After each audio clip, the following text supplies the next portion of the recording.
ดีครับสวัสดีผู้ดีไฟหาคมรูอยากดีดพินเป็นสุภูสุคนครับมือนีพบพอกับผมคือเก่าคู่วัดสอนดีดพินนะครับเนาะมือนีมีพินมาแนะนำนะครับเป็นพินโปร่งไฟฟ้าไม่ขนุนหรือว่าไม่บักมีนะครับผู้ใดอยากได้หรือว่าผู้ใด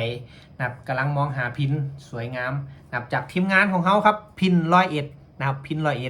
นะครับโดยครูพงษ์ครับผมนะครับเราจัดให้มวลๆจัดให้งามๆนะครับนะลองฟังเตยเบิ้ง